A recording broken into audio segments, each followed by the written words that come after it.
It was foretold. A son with power beyond that of his father. A balance would be restored, and nothing would ever be the same. I am, of course, talking about Bronny James, the prodigal son of some guy, I don't know who, and apparently an NBA prospect who is definitely going to be a superstar unlike anyone we've ever seen before. NBA scouts think this, and they say that he's actually going to be in the top 10 of the NBA draft because that's their job, and they are, of course, never wrong about these things. Never. And this gets people excited because the prospect of a father-son duo in the NBA has a certain fun ring to it, like a bad Disney Channel original movie or something like that. But I find myself wondering more and more who actually cares about Bronny James at all. He seems like a talented basketball player, and trust me, I know a thing or two about basketball. Yeah, that's me. This is my mixtape. That's me on, freshman varsity. Pretty much God tier. Here I go. This shot gets missed, but don't worry, because I'm there to steal the rebound. Boom, right back up, just like they taught me, right into the bottom of the rim. Side note, the coach on this team was, in fact, a pedophile. Confirmed pedophile, without a doubt. So, there's that info. But he's also in high school, and it's like notoriously difficult to tell how someone will age, mature, grow physically, and develop as a player as they age past the point of 18 years old. You never really know what these athletes are going to turn into, even with the pedigree of somebody like Baby Bronny. We don't actually know what he's going to turn into. Famously, the sons of some other really good basketball player, whose name was George? I don't know, he's got some shoes or something. They didn't really amount to great basketball players themselves, which is totally okay. Imagine the pressure that some of these children must feel to not just play the sport, but to be transcendent, once-in-a-generation talents simply because that's what their fathers were good at. It seems profoundly unhealthy now that I think about it.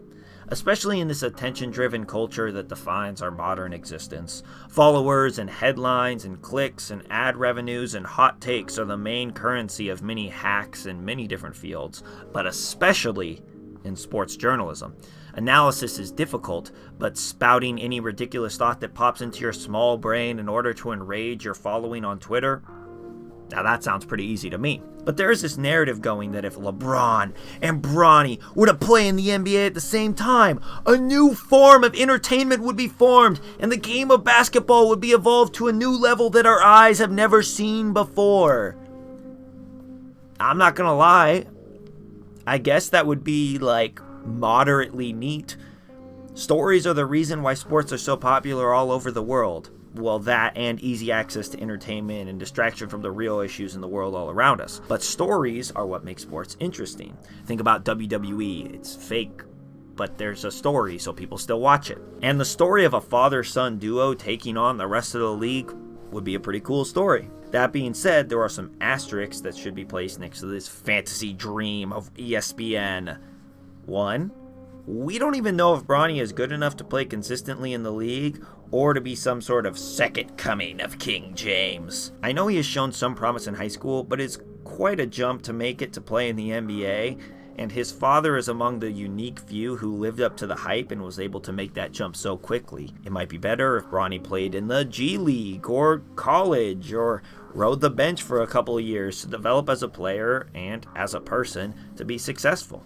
Instead, in the interest of getting people to buy those tickets and tune in to see all those Taco Bell commercials, odds are that Bronny would be forced to play early on, or they would try and put the two of them, father and son, on the same court, and that might not be what is best for the team or for him as an individual player. And just recently, news broke that he was going to go play at Penn State, so people are going to have to wait a year anyway.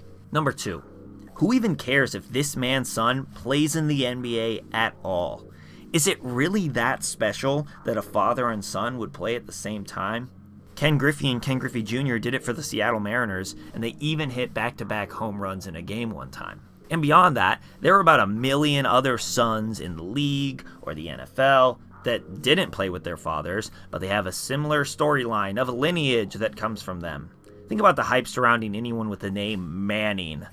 The story with Bronny is not that different from the story of Archie Manning, who is heading into his first year of college football at the University of Texas.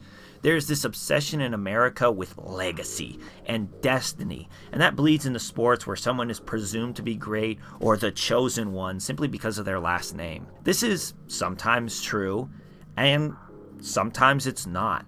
All that pressure cannot be healthy for anyone, let alone for a literal child whose every move people are obsessed with on national television. We just want this narrative of the father-son greatness to be so true, so we assume it's going to happen no matter what. Think about the Ball brothers.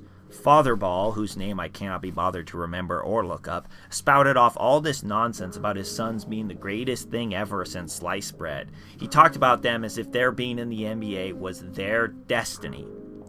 But he never had the success that he attributed to his sons.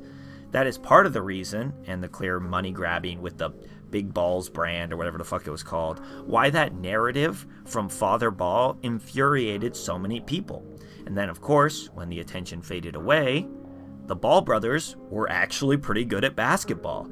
Except for that one who got arrested in college. I guess he's not good enough. But maybe the lack of attention is what they needed to find success rather than this constant media hype that was coming from their own father.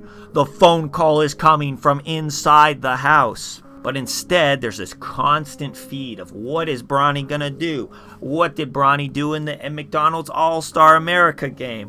Where's Bronny gonna go to college? What if Bronny is this All-American college? What if he gets drafted number 1? Would LeBron go play with that team if he got drafted number 1?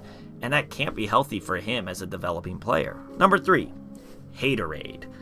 Now, I know that I'm the one making an entire video about this high school kid, but I want to firmly declare here that I really don't care about Bronny James, or LeBron James, or really the NBA at all. Ever since the Supersonics ceased to exist, I barely keep track of what's happening in the NBA. But there's a special brand of hatred that exists for Bronny James. I think it comes from the idea of a silver spoon. Bronny James has access to more money, resources, time than practically any other prospect in the world. He has a personal relationship with arguably the best player in NBA history, let alone the coaches, trainers, gyms, any high school he wanted to go play at, nutritionists, sports psychologists, etc., etc., etc. It's easy to see the silver spoon that Bronny was given and wish a little bit of failure upon him. People love an underdog story. Bronny James is the opposite of an underdog. His success has been talked about for years, and honestly, he probably would have gotten a shot as a D1 player based off of name recognition alone. So it makes sense that some people might want to see the plane crash and burn rather than it make an expected landing. Who would be surprised or excited if he succeeded? Who wants to hear that story? A really talented basketball player's son is really talented at basketball. Wow. Cool. So I kind of understand the backlash to this heir incumbent to a throne's potential downfall, and I kind of get that energy.